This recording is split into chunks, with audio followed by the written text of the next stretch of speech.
कल आपने श्रवण किया, माता सीता को दिव्य ज्ञान दिया। माता अनसुईया ने, अनसुईया क्या क्या कहती हैं माता सीता से। माता सीता हाथ जोड़ करके करबद्ध होकर उन ज्ञान को श्रवण करते हैं। एक बड़ा सुंदर चौपाई यहां पर वहां से लेता हूं मैं कि पति प्रतिकूल जन्म जहां जाई, विधिबा होई पाई तरुणाई। जो स्त्री अपने पति से विमुख रहती है, अपने पति की आज्ञा पालन किए बिना जीवन जीती है, दूसरे जन्म में हुआ पति जब तरुण अवस्था को प्राप्त होती है, विवाह होने के बाद वह विधवा हो जाती है और विधवा होकर वह अपना वैधव्य जीवन धारण करके वो जीवन जीती है। इसलिए कभी भी अपने पति से प्रतिकूल नहीं होना चाहिए, पति कैसा भी हो। देखिए संसार में, इस कलयुग की बात कर रहा हूं, पति कितना भी गंदा होगा पर रावण से गंदा नहीं हो सकता। होता है कोई पति रावण के पास एक पत्नी थी जिसका नाम था मंदोदरी। मंदोदरी जैसी पत्नी को प्राप्त करके फिर भी रावण अधर्म और अन्याय करता रहता था। मंदोदरी ऐसी वैसी कन्या का नाम नहीं है, मंदोदरी का नाम था पंचकन्या। पंचकन्याओं में गिनती मंदोदरी की, तारा की, मंदोदरी की, द्रौपदी की, एक ही समान थी, एक ही समान पतिव्रता थी। ये स्नान करने के बाद कुमारी कन्या जैसी हो जाती थी। इनका ऐसा वरदान था परमात्मा।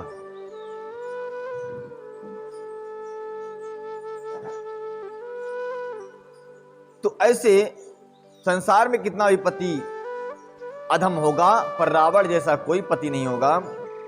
और माता अनसुईया कहती हैं कि पति कैसा भी हो, स्त्री को उसका त्याग कदापि नहीं करना चाहिए। सहज अपावन नारी पति सेबत शुभ गति लहाई, जसु गावत सुचारि अजहू तुलसी के हर प्रिय।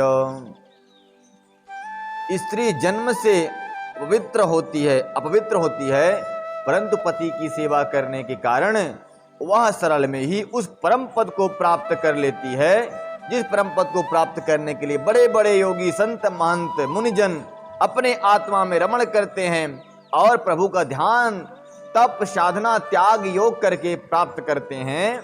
उसी धाम को एक स्त्री अपने पति की सेवा कर को सहज भी प्राप्त कर लेती है। उसे कोई जप तप करने की आवश्यकता नहीं पड़ती। क्या करना पड़ता है? सिर्फ अपने पति की सेवा तन मन वचन से करती रहे और मोक्ष पद को प्राप्त कर ले।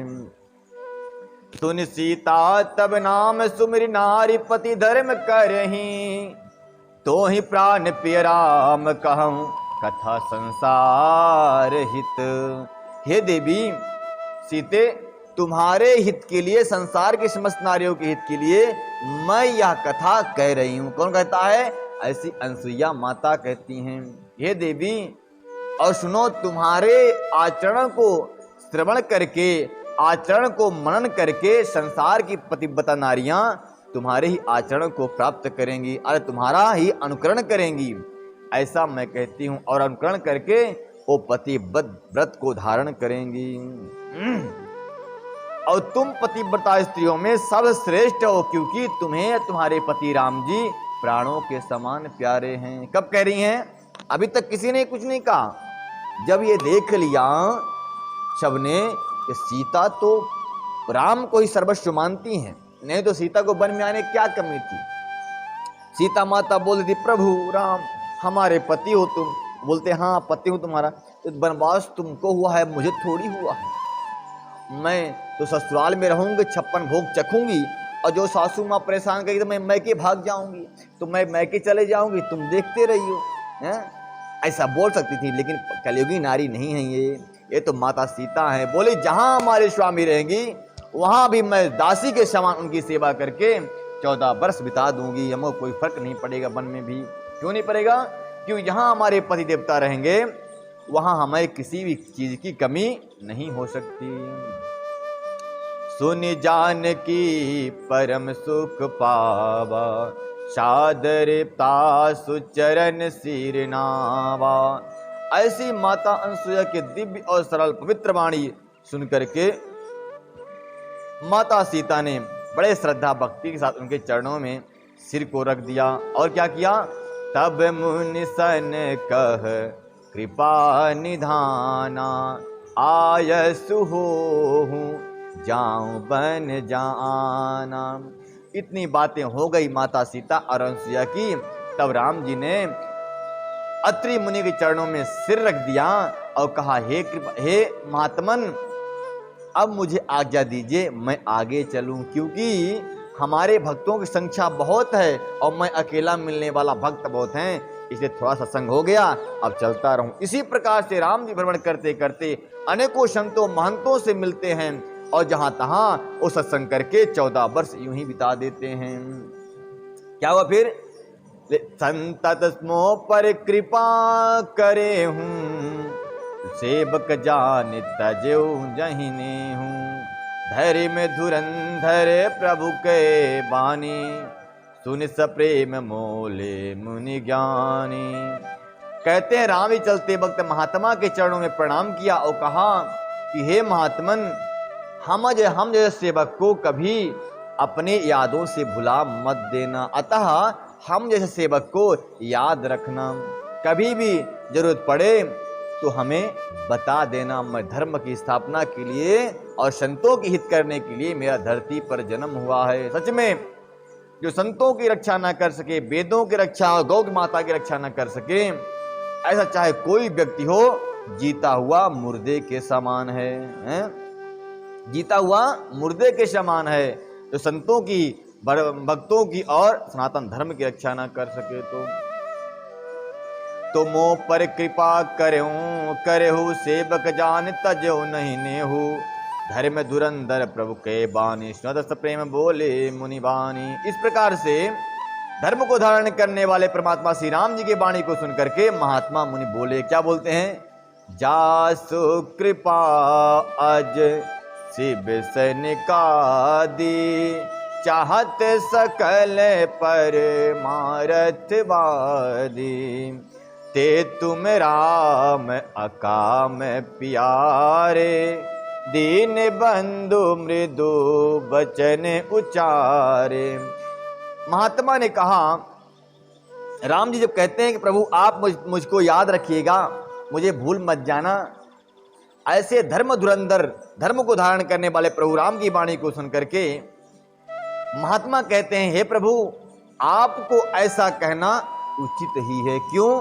क्योंकि समस्त संसार के देवताओं को छोड़ करके जिसको जगत जननी माता सीता ने वर्ण किया हो, उसकी वाणी ही ऐसी हो सकती है, दूसरे की वाणी ऐसी नहीं हो सकती। क्यों?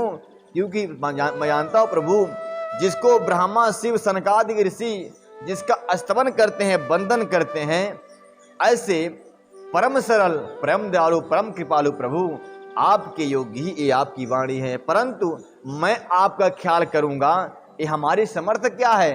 सारे जगत के ख्याल करने वाले, पालन करने वाले, सृजन करने वाले तो आप हैं, हमारी क्या क्षमता मैं आपको याद करूं। प्रभु आपको वही याद रखता है जिस पर आपकी असीम कृपा होती है। नहीं, संसार में जन्मे और मर गए कोई किसी को याद नहीं करता, और आपको तो खासकर वही भक्त याद करता है जिसको आप याद करते हैं। आप याद नहीं करेंगे तो वो आपको याद नहीं कर सकता। ऐसा महात्मा कहते हैं। अब जानी मैं श्री चतुराई, भाजी तुम ही सब देव बिहाई। और हे प्रभु आप वही निष्काम पुरुषों के प्रिय और दीनों के बंधु भगवान हैं जो इस प्रकार कोमल वचन मुझसे कह रहे हैं। अब मैं जान गया, इसी चतुराई की वजह से सीता जी, माता लक्ष्मी जी आपको पति के रूप में वर्ण किए हैं। अब जानी मैं श्री चतुराई, भजी तुम सब देव बिहाई। जेहि समान अति सय नहीं कोई, ताकर शील सकन अहोई। अब मैं लक्ष्मी जी की चतुराई समझी, जिन्होंने सब देवताओं को छोड़कर आपको ही भजा है। इसके समान अत्यंत बड़ा और कोई कौन हो सकता है। हे प्रभु, उसका शील भला ऐसा क्यों न होगा, जिसको लक्ष्मी जी अपने पति रूप में वर्णन कर लेती हैं। केहि विधि कहो जान सब स्वामी, कहु नाथ तुम अंतर्यामी। अस कहि प्रभु बिलोक मुनि धीरा, लोचन जल बह पुलक शरीरा। राम जी जब जलने लगे तो गोस्वामी जी देखते हैं कि अत्रि मुनि कहते हैं, मैं किस प्रकार कहूं हे स्वामी, अब आप जाइए हे नाथ, आप अंतर्यामी, आपको आप ही कहिए। ऐसा कहकर धीर मुनि प्रभु को देखते देखते मुनि के आश्रम में आंखों में आंसू आ गए और उनका तन पुलकित हो गया, आनंद मग्न हो गया और हाथ जो के सामने खड़े रह गए। तन पुलक निर्भर प्रेम पूरन, नयन मुख पंकज दिए। मन ज्ञान गुण गोतीत प्रभु में, दीख जप तप का किए। जप जोग धर्म समूह ते नर, भगत अनुपम पावहीं। रघुबीर चरित पुनीत निस दिन, दास तुलसी गावहीं। बात का ध्यान इधर रहो, उधर ध्यान मत दो, आप मेरी तरफ ध्यान दो, नहीं तो सुनने में आप रख जाएंगे। कहते तन पुलक निर्भर प्रेम पूरण, नयन मुख कंज दिए। गोस्वामी जी वर्णन करते हैं कि मुनि अत्यंत प्रेम में पुलकित हो गए, नयन उनके आंसू जल से परिपूर्णित हो गए और श्री राम जी के आंसू से भरे हुए नेत्रों से महात्मा ने राम जी के मुख कमल को देखते रहे। और क्या बोले, मन ज्ञान गुण गोतीत प्रभु में, दीख जप तप का किए। मन विचार कर रहे हैं कि ऐसा कौन सा मैंने तप किया, ऐसा कौन सा मैंने जप किया, जिसके कारण मुझ अधम के घर में प्रभु राम आए हैं और मुझे दर्शन दे रहे हैं। ऐसा उस गीली गीली भीगी भीगी नेत्रों से देखते हुए मन ही मन सोचते हैं अत्रि मुनि। और क्या कहते हैं कि जो धर्म समूह से मनुष्य अनुपम भक्ति को पाता है, रघुवीर को पवित्र चरित्र को तुलसीदास जी इस प्रकार से दिन रात गाते रहते हैं। ऐसा गोस्वामी जी वर्णन खुद स्वयं कर रहे हैं। ऐसे भक्तों के और भगवान के चरित्र को गोस्वामी जी लिखते रहते हैं, वर्णन करते रहते हैं। इसमें ऐसा लिख रहे हैं कल, और ये चरित्र क्या है, बोले समस्त कलयुग के कलुषित वातावरण को दमन करने वाला, राम जी को नाम को स्मरण कराने वाला और सुखम का मूल है ये। क्या बोले, ये स्तुति, कौन सी स्तुति, जो अत्रि मुनि ने राम की, राम जी का और अत्रि मुनि का प्रसंग जो कोई सुनता है उस पर राम जी की असीम कृपा बरसती रहती है। कलिमल समन दमन मन, राम सुमन सुजस सुख मूल।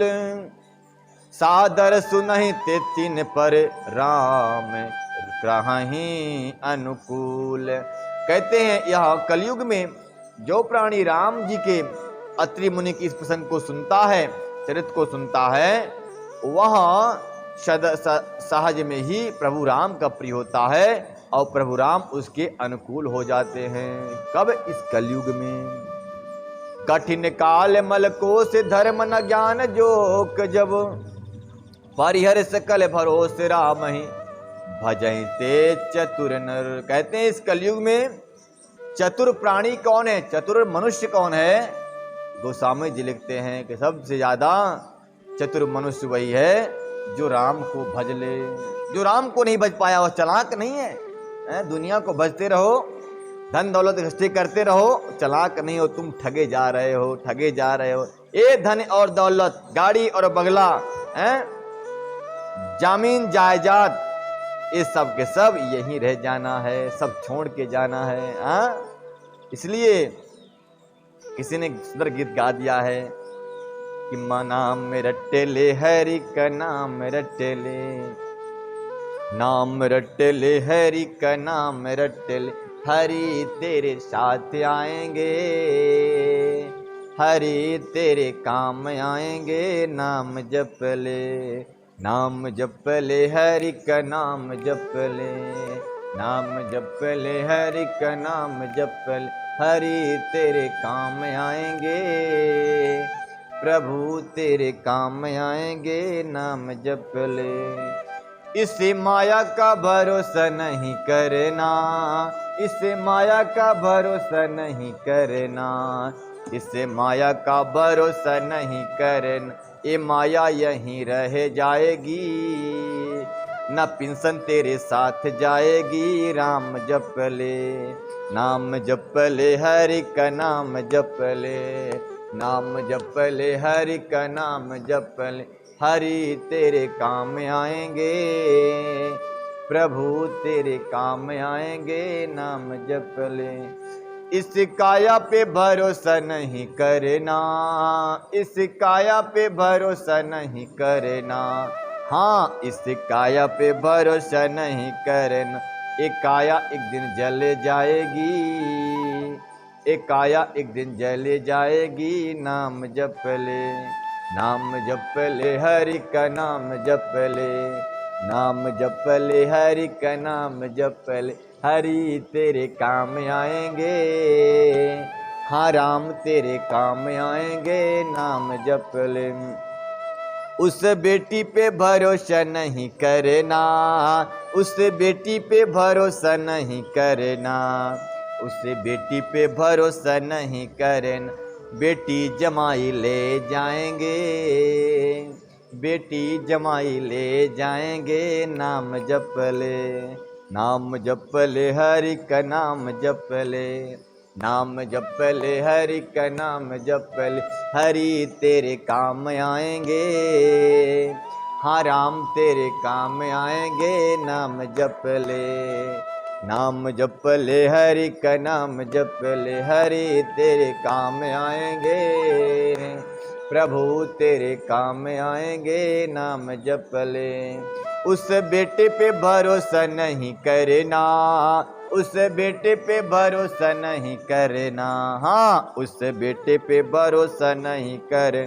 बेटे को बहू ले जाएंगी, बेटे को बहू ले जाएंगी। नाम जप ले, नाम जप ले, हरि का नाम जप ले, नाम जप ले, हरि का नाम जप ले। हरि तेरे काम आए, प्रभु तेरे काम आएंगे। नाम जप ले। बोल मर्यादा पुरुषोत्तम श्री राम की जय। सीताराम सीताराम सीताराम सीताराम सीताराम।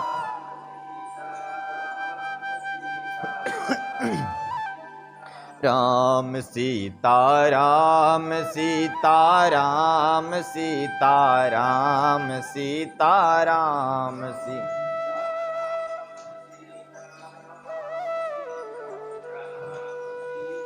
राम राधे श्याम राधे श्याम राधे श्याम राधे श्याम राधे श्याम।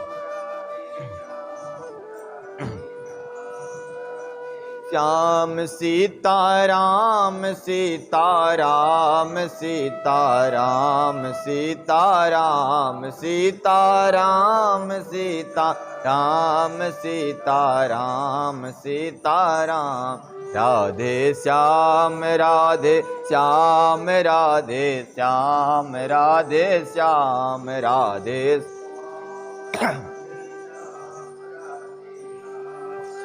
बोल मर्यादा पुरुषोत्तम श्री राम की जय।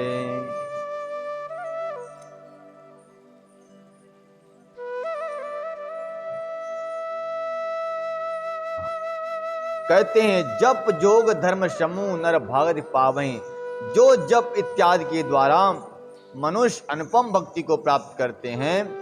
श्री रघुवीर के पवित्र चरित्र को तुलसीदास जी ऐसी कह के गाते हैं। और यह चरित्र कलयुग के दोषों को निपटाने वाला, समूल नष्ट करने वाला और राम को अनुकूल करने वाला है। जो इसको श्रवण करता है राम जी उसके अनुकूल हो जाते हैं। मुनि कठिन काल मल कोश धर्म ज्ञान न जोक जप, परिहरि सकल भरोसे राम ही भजहित चतुर नर।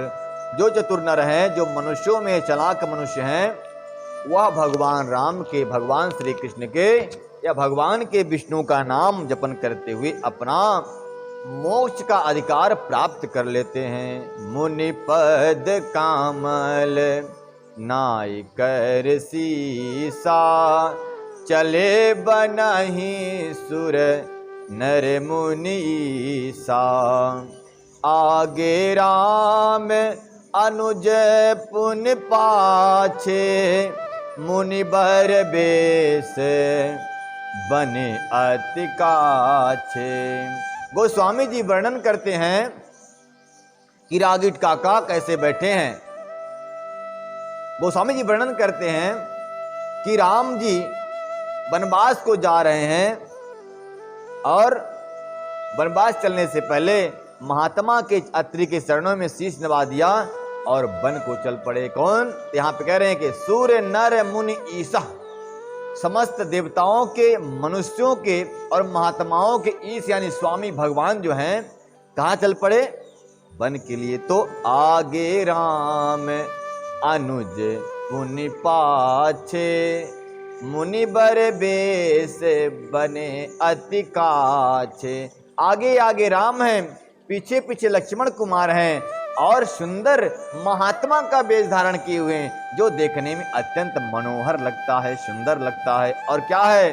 बोले उभय बीच श्री सोहहि कैसे, ब्रह्मा जीव बीच माया जैसे। गोस्वामी जी कहते हैं कि राम जी आगे हैं, पीछे लक्ष्मण भैया हैं, बीच में सीता मैया शोभित हो रही हैं। कैसे? मानो ब्रह्मा और जीव के मध्य में माया। आपको कल बताया था ना कि जब भगवान विष्णु से कोई पूछे प्रभु किसको प्यार करते हो, बोले मैं अपने भक्त को। तो मैया लक्ष्मी जी के सीने में आग जलने लगती है कि मुझसे ज्यादा उससे प्यार करते हो तो हमारी आग इकट्ठी हो जाएगी, ऐसे होने नहीं दूंगी मैं। क्या करोगी? बोली मैं आपके भक्त के बीच में और आपके बीच में एक दीवार बना दूंगी। किसकी? बोले माया की दीवार। तो यहां पर क्या कर रही सीता माता? स्वयं माया। भगवान राम आगे हैं, लक्ष्मण कुमार पीछे हैं और बीच में माया। बस यही खेल है परमात्मा का और मनुष्य समुदाय का है, बता ना। बस यही खेल है। बस आप पीछे पीछे हो, प्रभु आगे आगे, और बीच में ये माया का बखेड़ा आ गया। ये हमारा है, तय और तोर, तय और मोर, तोर तय माया। ये बात हो गई है, ये तेरा है, ये मेरा है। यही बात है यहाँ पर। परंतु प्रभु भी, ये भक्त भी ऐसा वैसा भक्त नहीं है लक्ष्मण कुमार। देखो क्या होता है। गोस्वामी जी वर्णन करते हैं कि सीता जी, राम जी आगे आगे, पीछे लक्ष्मण कुमार भैया चल रहे हैं, बीच में सीता मैया इसी प्रकार से शोभित हो रही हैं जैसे ब्रह्मा और जीव के बीच में माया सुबह दिखती हैं, शोभित होती हैं। सरिता बन गिरि घाट अब घट घाटा, पति पहचान देही बरी बाटा। कहते हैं राम जी जैसे ही वन को चले, इनको अनेक नद नदियां मिलती हैं, पहाड़ियां मिलती हैं, घाटियां मिलती हैं, वन पर्वत मिलते हैं। प्रभु राम हमारे दरवाजे पे आए हैं, इसलिए सब इनको रास्ता दे देते हैं। सबके लिए राम के लिए रास्ता सुगम हो जाता है।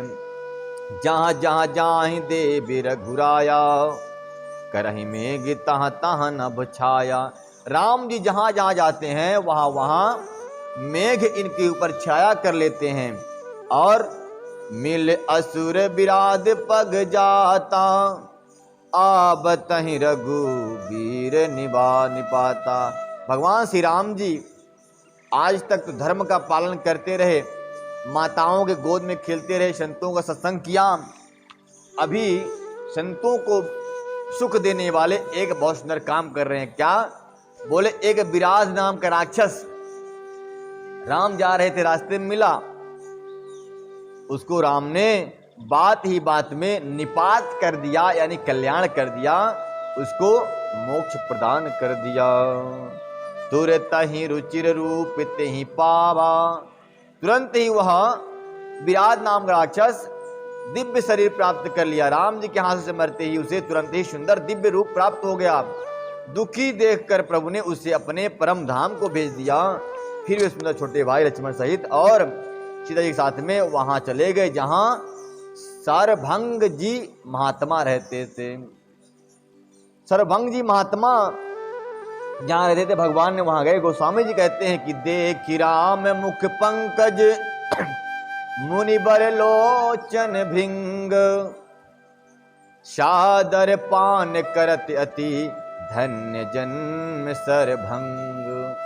सरभंग ऋषि जहां रहते थे, राम जी वहां पहुंचे तो सरभंग ऋषि राम के मुखार बिंद का रस इस प्रकार से पान करने लगे जैसे कोई भृंग, भृंग मतलब होता है भौरा, जैसे कोई भौरा किसी पुष्प के पराग को के रस पीता है, उसी प्रकार से सरभंग ऋषि ने भगवान राम के मुखार बिंदु रूपी रस का पान करने लगे अपने नेत्रों के द्वारा। और क्या हुआ? और गोस्वामी जी कहते हैं सच में राम के मुखार बिंदुओं का रस पान करने वाले सरभंग ऋषि का जन्म ही श्रेष्ठ जन्म माना जाएगा। धन्य है इनका जन्म, जिन्होंने राम के मुख कमाल का दर्शन कर लिया। कह मुनि सुनि रघुबर कृपाला, शंकर मानस राज मराला, जात धर्यों बिरंच के धामा, सुनहु श्रवण बन यही रामा। सरभंग जी कहते हैं हे राम सुनो, मैं एक बात बताना चाहता हूं। वो क्या बात है?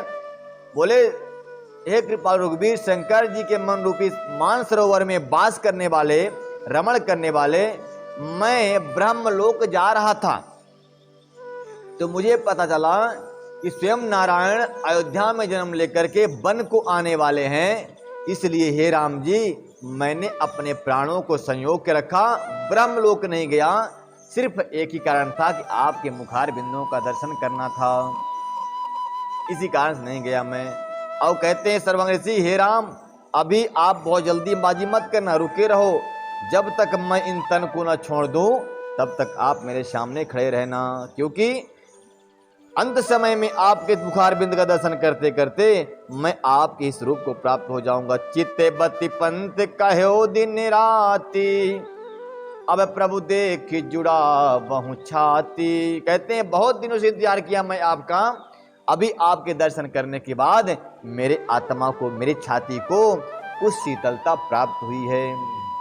अब आपका मार्ग बहुत दिन से देख रहा हूं। और नाथ सकल साधन महीना, कीन्ही कृपा जान जन दीना। हे प्रभु, मैं आपसे पूछना चाहता हूं कि मुझ साधनहीन, साधनाहीन व्यक्ति को आपने दर्शन कैसे दिया, आप कैसे कृपा किए, ये इस बात से मैं बड़ा आश्चर्यचकित हो रहा हूं। कीन्ही कृपा जान जन दिया, अतः आपने कृपा दीन समझ करके मुझ पर कृपा की है। सो एक काम और कर दीजिए। क्या? बोले शो कछुदेव न मोहिनी होरा, निजे पन पर क्यों जन मन चोरा, तब लग करहूं दीन हित लागी, जब लग तुम तनु त्यागी। हे प्रभु, इतनी कृपा किए हैं तो एक कृपा और कर दीजिए कि जब तक मैं इस त्याग तन को न त्याग दूं तब तक आप मेरे सामने खड़े रहना हैं, इतना एहसान मुझ पे कर देना। हे भक्त मन चोर, ऐसा करके अपने प्राण की रक्षा की है, अब इस दीन के कल्याण के लिए अब तक ठहरिए और मेरे प्राणों की रक्षा करिए, मेरे जीवन को उधार दीजिए। ऐसे करके सर्वांग ऋषि ने अपने प्राणों को त्याग दिया और ब्रह्मलोक जाने के बजाय भगवान प्रभु के धाम साकेत लोक धाम पहुंच गए। बोले भक्त बत्सल भगवान की जय। जोग जग जप तप व्रत कीन्हा, प्रभु कह दे भगत बर लीन्हा।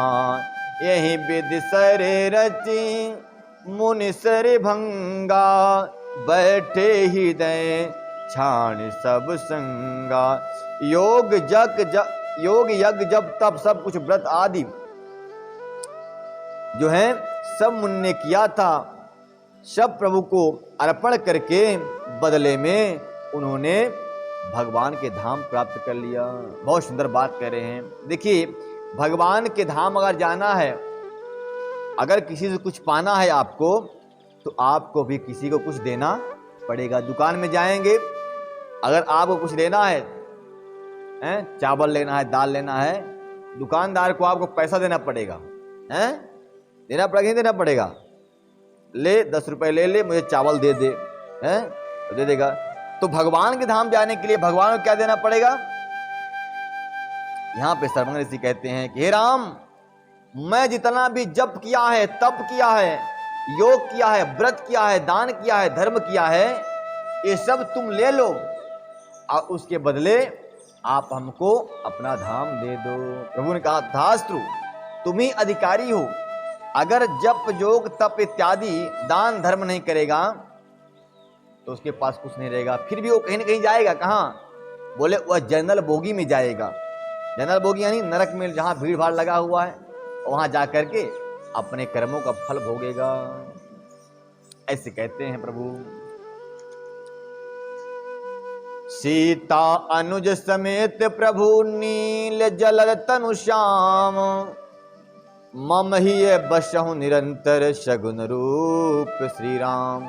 हे नील मेघ के समान, सरभंग जी ऋषि कहते हैं कि हे नील के समान मेघ वर्ण श्याम शरीर वाले सगुण रूप श्री राम जी, सीता जी, लक्ष्मण छोटे भाई, आप सहित निरंतर मेरे हृदय में वास कीजिए। देखिए, आपने 3 व्यक्ति मिले इस कथा में जिसके हृदय में राम सीता वास करते हैं। कौन कौन से?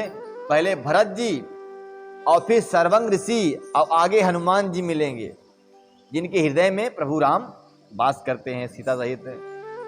पवन तने संकट हरण मंगल मूर्ति रूप, राम लखन सीता सहित हृदय बसों सुरभूप। अस कही जोग अनित तनुजारा, राम कृपा बैकुंठ सिधारा। ताते मुनि हरि लीन न भावयहूँ, प्रथम भेदी भगति बर लयहूँ। ऐसा कह सर्वांग जी योग अग्नि से अपने शरीर को जला डाला और श्री रामचंद्र जी की कृपा को प्राप्त करके बैकुंठ धाम चले गए। मुनि भगवान में लीन इसलिए नहीं हुए कि उन्होंने पहले ही भेद भक्ति का वर ले लिया था। ये तो राम में जा सकते थे पर राम में गए नहीं, क्योंकि भक्ति समर्पित कर दिए थे। आज कथा यहीं तक, कल और कथा की जाएगी। तब तक के लिए जय जय श्री राधे श्याम।